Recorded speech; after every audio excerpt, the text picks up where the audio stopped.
Hi, everybody. Welcome to Mark's Backyard Birds. Had a lot of requests because over the years and doing my videos, I always refer to some of the apps that I use, and a lot of people say, "Oh, can you do a program on how to use that app?" So what I'm going to do a series of three programs on the three major apps that I use in my birding, in my trip leading, and my education, all that. You guys have seen them before if you've watched me regularly. And I'm going to start with the Sibley Bird app version 2. And of course, I'll put a link in the description below, but this is geared to just give you the basics and how to use it. Now, Sibley's app is not free. You do have to pay for it, but it is an outstanding app. David Allen Sibley, to me, is the greatest right now bird artist out there. And his the reason I love his field guides and I love his apps is because his artwork is unwavering. And it's not like he is really good at drawing hummingbirds, but terrible at raptors and things like that.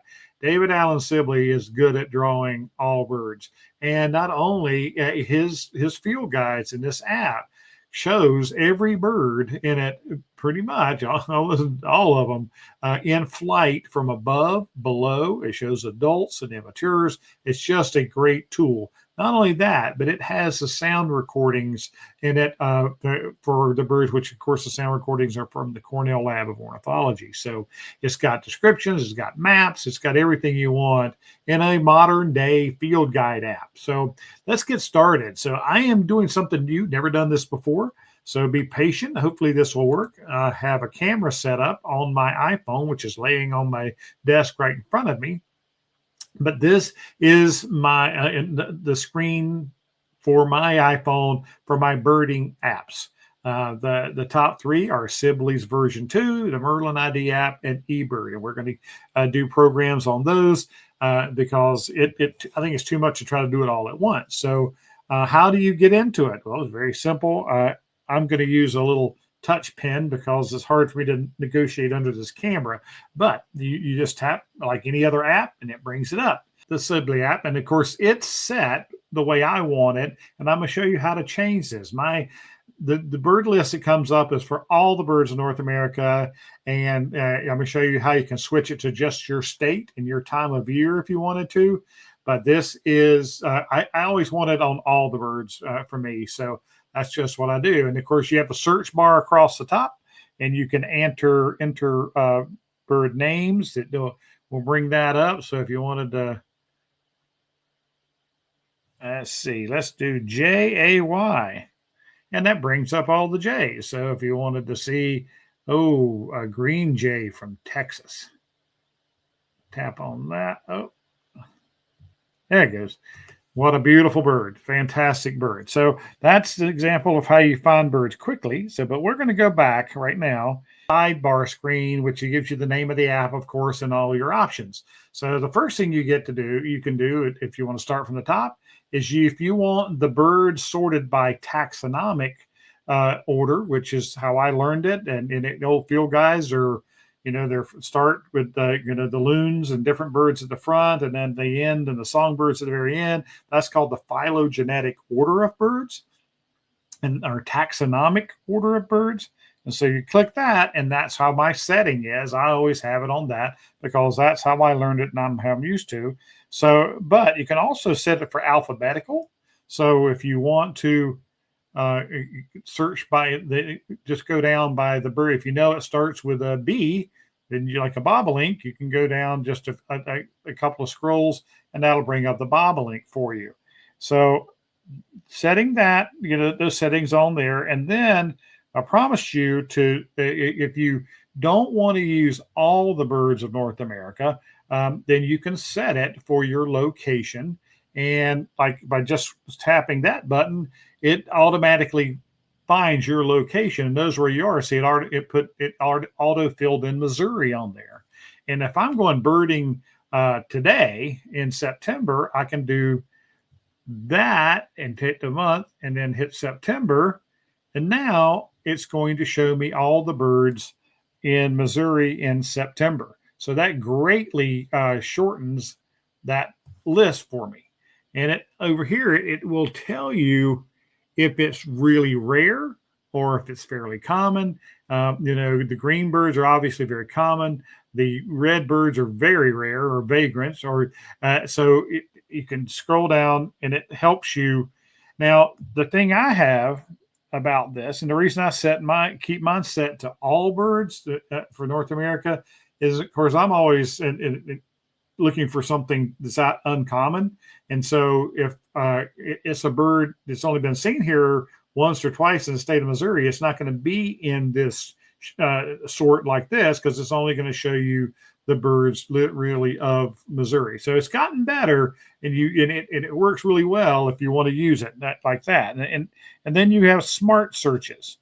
And this is a way to help you if you don't know what a bird is, but you're taking notes on things like its size and its main color. What was the bird doing? Is it a water bird, or is it let's see, let's do.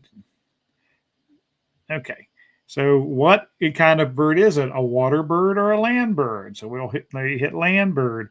And what was it like? It was hawk-like? Okay, well, we'll do hawk-like. And that's every time you do another criteria, it narrows down your search. Oh, hit this list.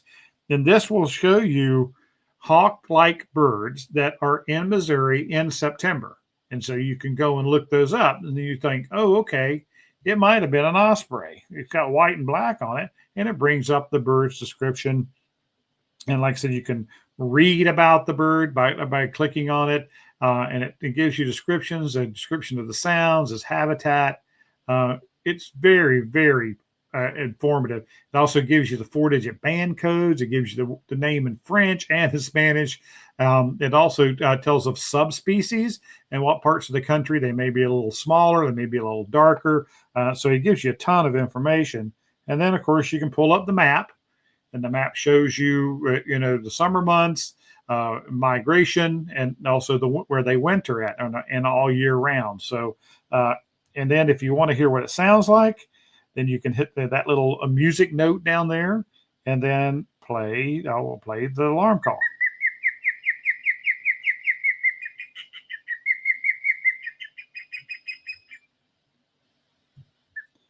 I tell you, it is a fantastic app, and I use it, and I've used it a lot.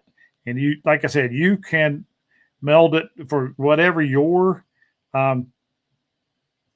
criteria is, and then you can go in and clear the list. So it takes it took away all those things I entered, except for the status, the month and the year. I mean, month and the location that you're birding in. And then I want to make sure you know this. It's got an introduction and explanation of fields and everything, so you can learn about the app. And each one of these you can learn about how to set the location under that tab. So it's a great app, and I don't want anybody to be intimidated by it, because it is so in depth, but it's really simple to use. And when we're out birding, and we find a bird, let's go back to my list. Let's find another bird. Oh, shorebirds are tough. Yep, and the Jaegers and gulls, all those things. So right now, let's see. Let's go with double-crested cormorant. Those birds are they're on the move now this time of year. So around our lakes, we'll see a lot of them. Now, if you want a bigger view of the bird, you just tap on it and it brings it up to the full size. And it also, you can turn the phones to the horizontal position, and it'll make the picture even bigger, longer. So that's a great thing, the way to use it.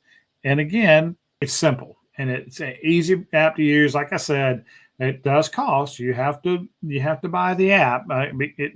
Sibley's apps are amazing, and their field guides are well sold. So it's one that I highly recommend at field birding, and get out there and use it. And one last feature I failed to mention, I want to get in here. Let's get this phone up closer. You can see it. I'm sorry, I've already taken my bracket down, but is that one down that says My List? My List is, you do have the ability to track your sightings in Sibley's app. And this is not nearly my complete list. That number should be well over 600 in North America. So I've just entered some as I'm going along, but you can keep up with yours as you see fit, and you just click on, it'll give you your last sighting. So if I do Canada goose, very common, and the last time I entered it was on May 5th, 2019. I've seen it many times since then, but it only will show really your last date you saw them. So that is just using that button on that master list down the side that says my list, and you can keep up with bird sightings that way.